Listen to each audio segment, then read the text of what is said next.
1701 here, and today we're going to be talking about the fan audio story at King's Reclusion, which is a 10th Doctor fan audio, and it's actually written and produced by one of my fellow Doctor Who YouTubers, Hudson Media. Of course, I'm a big fan of Hudson's channel. Hudson's a big fan of my channel. We very much enjoy each other's content. I have listened to this audio once before, a while back, and reviewed it, but I wanted to give it a re-listen. The audio did just hit 10,000 views recently, and so to kind of celebrate that, I wanted to give it a re-listen, which also, I think this might be the first audio I've listened to a second time. Because I mentioned before, I don't know if I've ever listened to any of the audio stories I have twice, right off the top of my head. Even though there's several Big Finish stories I do want to re-listen to, Jubilee chief among them, and Chimes of Midnight. I think this might be the first one that I've actually gone completely through a second time. So, a little feather in Hudson's cap there, I guess. And I really enjoyed this story. I remember really liking it the first time, and I really enjoyed it this time. Considering one person is directing this, writing this, doing the music for this, highly impressive. I mean, it feels like an official Doctor Who audio, because it does not feel fan-made. It feels at a professional level. First off, the voice actors are great. It looks like just two of them, I believe. The voice actor voicing 10, I think his name is Jack, sounds just like David Tennant, or close enough to where you can't tell. It's not just the fact he sounds like David Tennant, it's the way he speaks the dialogue, the inflections of his voice when he's saying things like, well, you know, and the way he pauses. It feels just like the 10th Doctor. Like, the voice actor fully understands the 10th Doctor and how the 10th Doctor talks. And he is very good at mimicking the way David Tennant plays this role. And so the 10th Doctor sounds like the 10th Doctor, not just in voice, but in speech pattern and how he says the words, his inflections, which is really good. The voice actress voicing the other main character, the kind of companion in this story, it's like Doreen or something like that. I forget her name exactly, but she's really good in this too. I really liked her. I felt very comfortable with her. I liked the chemistry between her and the 10th Doctor. They go off each other really, really well. One of those situations where, like, you know, I'd like to have seen more of them together.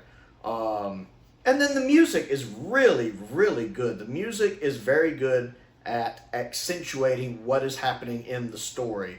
And the music is definitely something that Hudson has shown unswerving ability in, is his ability to do very good music for Doctor Who, whether he's doing remixes of classic Who themes or modern Who themes, whether he's taking a modern Who episode and doing a cut down version of it in black and white with classic Who music, which he's done very good jobs with that as well, or whether he is doing his own original stories and composing a music for it while also working in some of the official Murray Gold music but doing his own spin on it as well.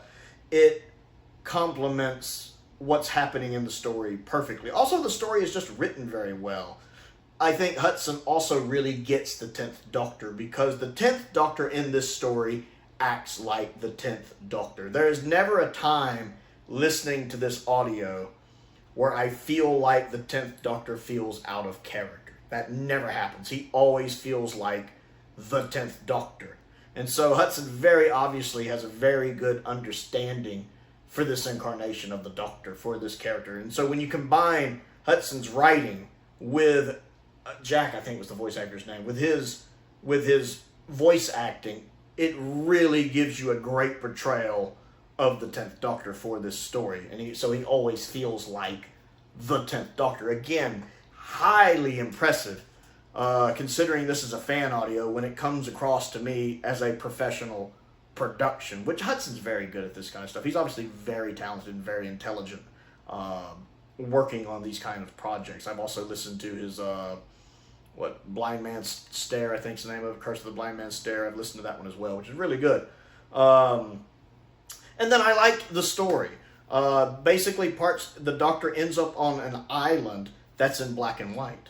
And I like that. The fact everything is in black and white. It's a nice nod to the origins of Doctor Who, with, of course, the 60s Doctor Who being in black and white. It's almost like a meta nod to that. But it's also part of the mystery, where the only thing in color besides the Doctor there, which is slowly fading from him, is one flower, like a yellow flower. And it's neat watching the Doctor try to figure out what's going on, watching him figure it out, watching him resolve it. And again, he always feels in character. And I like the fact that this story gets the human side of the Doctor. Because 10 is a very human Doctor, as we've talked about before. 10 is one of the most human Doctors, for better or for worse. And you see kind of some of that here. You see the good part of that, and you see the bad. Like, I love the fact there is one time when he's trying to sneak out to the TARDIS late at night, and he gets caught, and he immediately lies to her, like, oh, I'm just stepping out for some fresh air, or something like that, or to get a couple things. And then he immediately goes, no, I'm lying. So I like the fact that he starts to lie immediately, but then he immediately tells the truth. That's so the 10th Doctor. That's so the Doctor. I like that. It's like, I can picture Troughton doing that too, totally. And then there's a couple times where he comes across a little arrogant, especially at the beginning, because there's a little bit at the beginning with the Cybermen. It's basically the story starts with him finishing up on one adventure and then plops him down into the main one. If there's any criticisms I have, is that the ending, while good, is a bit predictable. As I was listening to the story, I remember the first time, you know, in my mind, I'm going, okay, I can see this resolving this way, this way, this way, or this way. I feel like it's going to be one of these four ways. And at the end, it was basically related to one of those four ideas I had in my mind. Which isn't bad. It's fine. And to be honest, the story, for the kind of story it is, it really is hard to find a creative, hasn't been done before way to wrap up this kind of story. You know that old saying that every story's been told, we're just telling variations of them. But that would have been the thing to really pop it up, I think, to make it an 11 out of 10 for me, was if there had been a creative way that really hadn't been done before, really thinking outside the box to have wrapped up this story. That would have been the thing that really pushed it over the limit. And again, the ending isn't bad. It's just kind of one of those, okay, I see this story going this way, this way, this way, or this way, or some variation of one of these four things. And it does do that. And I'm like, oh, okay. So it's just, that's a little, I don't want to say disappointing. It's just a little predictable that the ending would wrap up like that. Not bad. It's not a bad ending by any means. I thoroughly enjoy the story. But you guys know I do an honest video, and if there is a criticism, and it's really the only criticism I have, that would be that criticism, is that I found the ending a little easy to predict. At least that it would probably be one of these few things, which it was. But it's still very enjoyable. Of the two stories I've listened to from Hudson, this one is my favorite of the two. He's got one or two more I need to listen to at some point.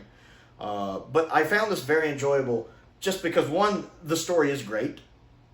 I also like the very ending when he goes off on another adventure. We get an Allons-y in there, which I really like. I also enjoy how well the 10th Doctor is portrayed in this, the acting and the writing, and then the music complements everything really well.